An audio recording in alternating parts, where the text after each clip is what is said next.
Hey, what's up everybody? It is Kellen here from Start Your Systems, and welcome back to MX Bikes, where today we're going to be playing this gorgeous track that has a very interesting name. It is called Swedish Midsummer Carnage by Hellmachine, which makes it sound like it should not be a very gorgeous track, but it really is. It is a pretty beginnerish level track, which is what I'm going to make the theme of this video about today, about how you can have tracks like this in the game where they're not too overbearing. Like, honestly, borderline, they could be like a stock track in the game with how simple it is and how short the lap times are and stuff like that. But then you have Hellmachine here, who put together a beautiful environment. The trees everywhere, the power lines running through here, the finish line jump having these like cargo containers. All of it ties together very, very nicely. So starting off, we'll just talk about the environment-wise of it because it looks so nice, and then we'll get into the track a little bit. Like I said, I mean, you got the power lines, you got this like shed thing that he built like right in front of it, and he actually said in the description of this track that it's kind of just like your middle of the woods kind of Swedish track. Like, imagine you get a bunch of your buddies together and you build a nice little place for yourself and your friends in the middle of Sweden, and this is what it would look like, I suppose. I wouldn't know. I have not been to Sweden, but I would love to go someday, and if there is a track like this in the middle of it somewhere, I would love to partake in that as well. But it is a just really good environment, the way that everything ties together.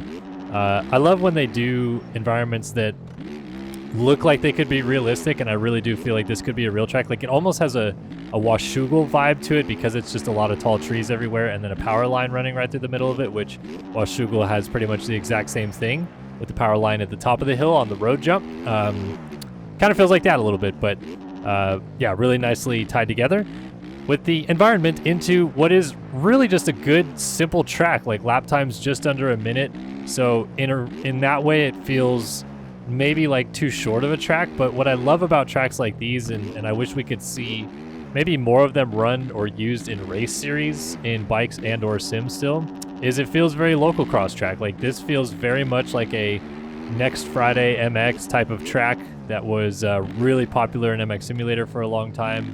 Had that like local cross feel about it, and it feels the exact same way. Tabletops almost everywhere, some big double jumps, but they're not big enough that you need to Hail Mary them. And like, the only thing that I would say is a little bit rough about this track is like this finish line table, for example. I don't feel like the takeoff matches the landing. The takeoff is very peaky and the landing is kind of more shallow and flat. And because of that, you have to really hope that you're landing perfectly on the rear tire. Otherwise, you're going to be going down. But the rest of the track is pretty simple, you know, like small little doubles. I love that he has inside-outside options. Like right here, you could go to the right and just do this small little jump right here. And let's see if I get to the inside right here. If you go to the inside in this corner, you step up onto this table, and instead of jumping all the way over it, you step off over that little roller right there.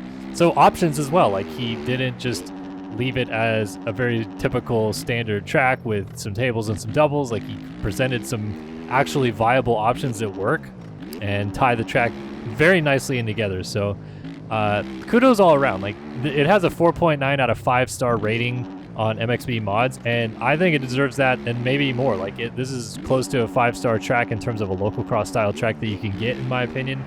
You know, he's got a lot of starting gates on this. I feel that this would be a great, if there's ever some sort of like amateur motocross series ever ran in MX bikes to the level of like amateur nationals or something like that, this would be a great track to utilize. Even as like if you're gonna have a Loretta Lynn's event, use it for a regional or area qualifier for it or whatever. So it has all the right aspects of it. It ties in very nicely together. It looks aesthetically pleasing, and it's a relatively simple and small track that if you're a beginner to the game, you can learn on. So let's talk about that a little bit now.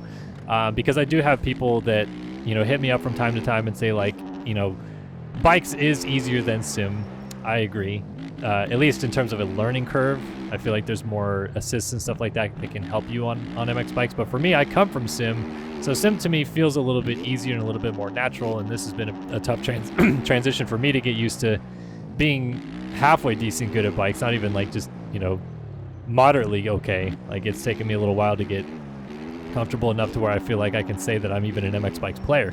But I do say that MX Bikes is a little bit easier. That being said, it is still much, much more difficult than coming from a console game. So when you have all these people that are playing these console games, and Monster Energy Supercross 6 just comes out recently, and people are like, I don't really like this. I think I'm finally going to bite the bullet and get a PC. Which game should I get? Well, obviously, I would recommend Bikes or Sim because they're a lot of fun. There's a lot of content. The communities, in my opinion, are great. There's a lot of things to do in them.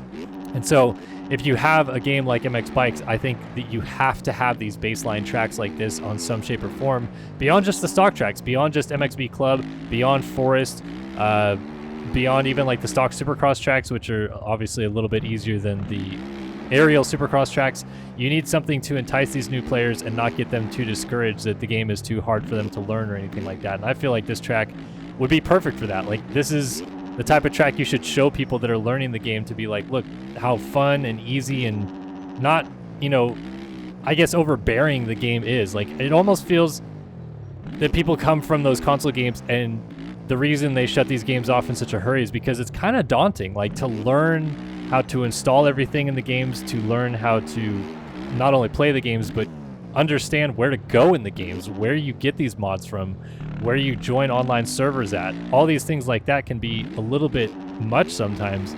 And so one thing I've wanted to do for a while, and I might actually take the time to do it here pretty soon, is almost create like a beginner download pack to a degree. Like, here's everything you should get, right off the start in MX Bikes. And it doesn't necessarily have to include a track, but if it did, this would be a good track to include it. But, here's all your OEMs, here's how to put things in folders, here's this, here's that, and then here's some tracks that we'd recommend and stuff like that. I think that would be a great baseline starter kit for people coming over from the console side to try out these games, to not be over, concerned about how difficult this game is, and also have a little bit of help on getting started and showing them what are some of the cool things about this game right from the get-go that's beyond just the gnarly motocross or supercross tracks. Look, there's some pretty easy and fun little tracks to hit up out here that you can have fun on too, and the pros also have fun on it, because I've definitely played this track with other pros and they had a lot of fun on it. And you can feel like you're part of the community in that regard, even if you don't necessarily get involved in Discords or hang out on forum boards or whatever.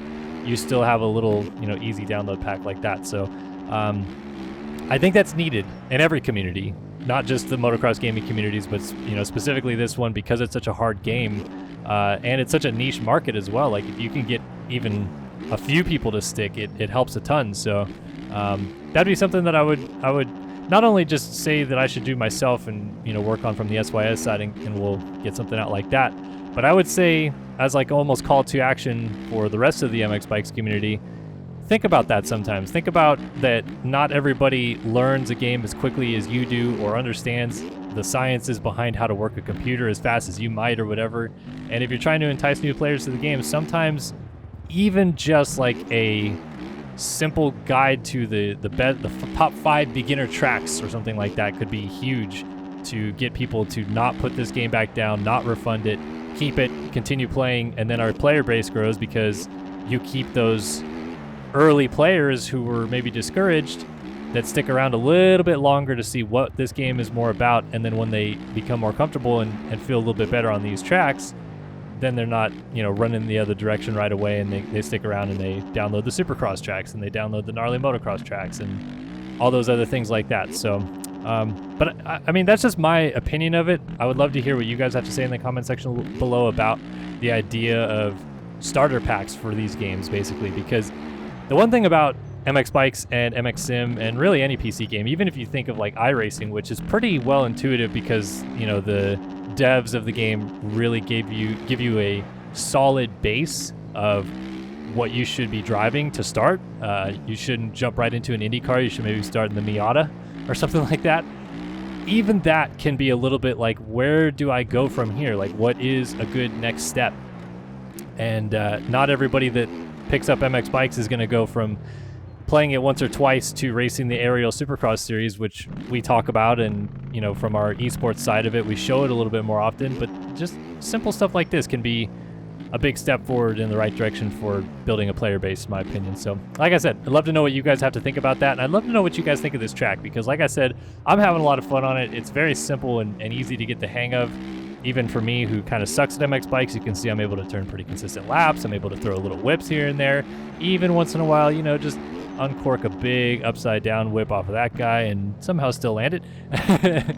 A ton of fun. Awesome job by Hellmachine here on the Swedish Midsummer Carnage. We did this track for our 100,000 subscriber live stream. Actually, we played this track for a little bit, so you may have already seen this before, but wanted to get around to it, talk about it, because it's a track that's stuck in the back of my head. I played it a little bit more, enjoyed the heck out of it, felt like I should share it with you guys, even though you've probably already seen it on Lynn's channel or Reaper Docs or someone else's channel, because those guys are pumping out bikes content out the wazoo on the daily, but I am not quite of that level with the bike stuff, so just getting around to stuff when I can, and hopefully you guys still enjoyed this regardless. But thanks for stopping by and watching another video here on Start Your Systems.